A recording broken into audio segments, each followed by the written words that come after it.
Puji nama Tuhan Yesus.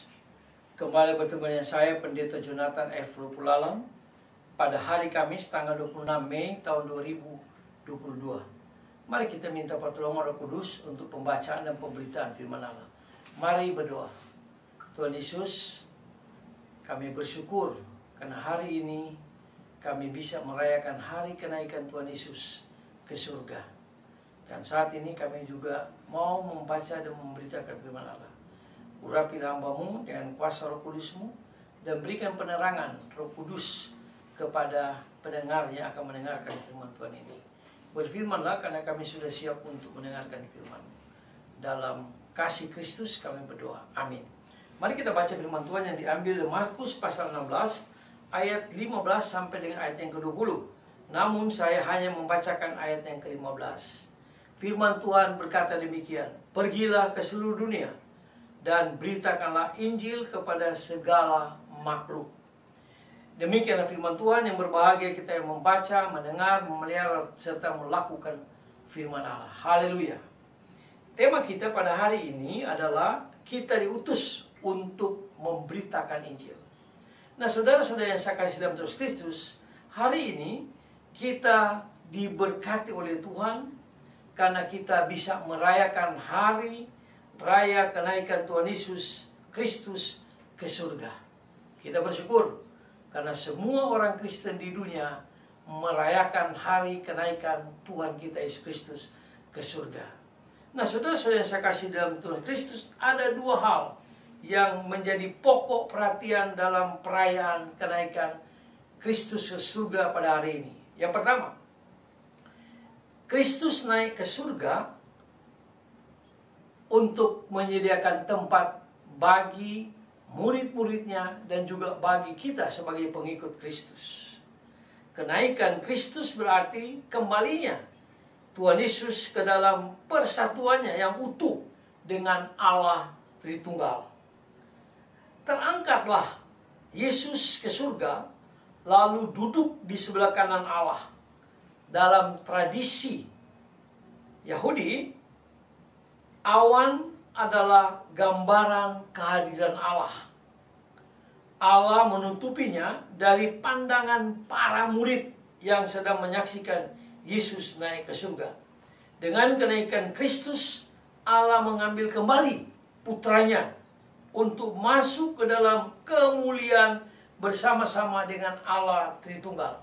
Jadi kita bersyukur karena Kristus kembali ke tempatnya yang suci itu bersama-sama dengan Allah Tritunggal. Itu hal yang pertama.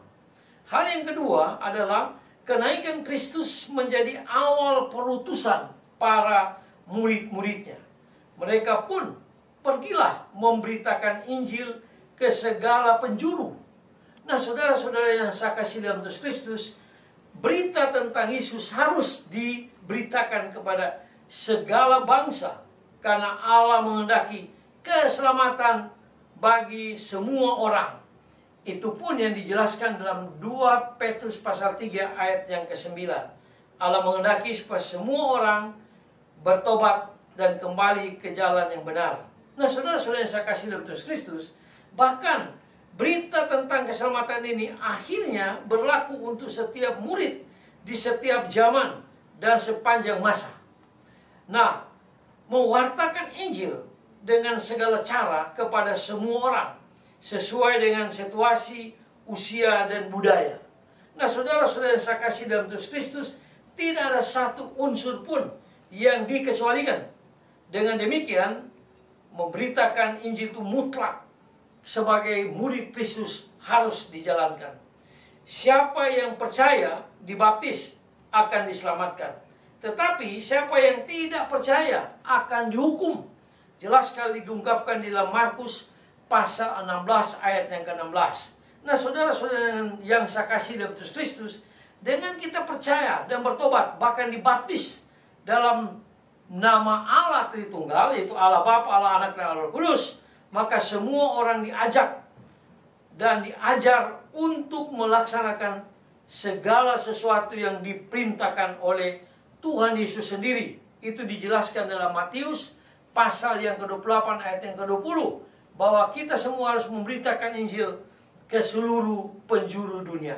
Nah, saudara-saudara yang saya kasih dalam Yesus Kristus, hari ini kita bersyukur sekali lagi karena kita menyaksikan dan merayakan kenaikan Kristus. Bahkan kita diingatkan untuk tidak takut dan risau karena Yesus menjanjikan penyertaannya sampai akhir zaman. Maranatha. Itu juga dijelaskan di dalam Injil Matius pasal yang ke-28 ayat 20.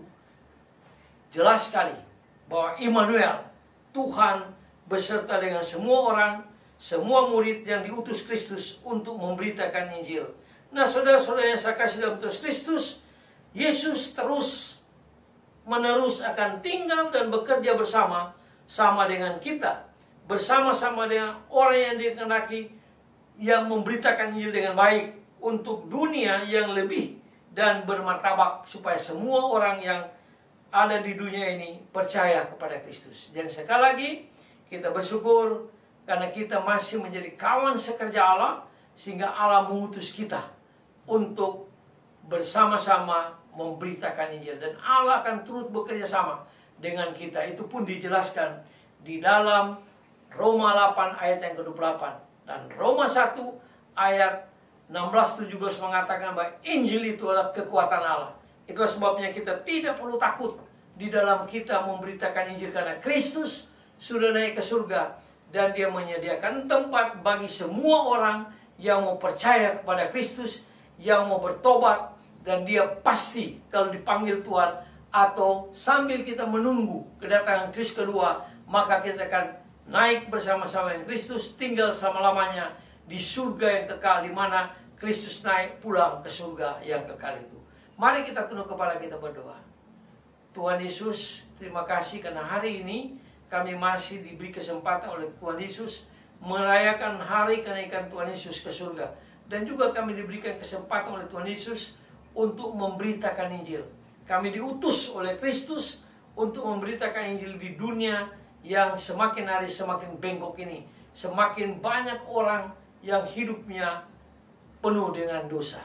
Tapi kami bersyukur karena Tuhan Yesus sudah berjanji akan menyertai kami pada waktu kami memberitakan Injil Yesus Kristus.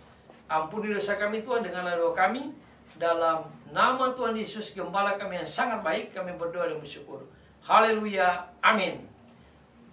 Sampai kita bertemu di kesempatan yang lain.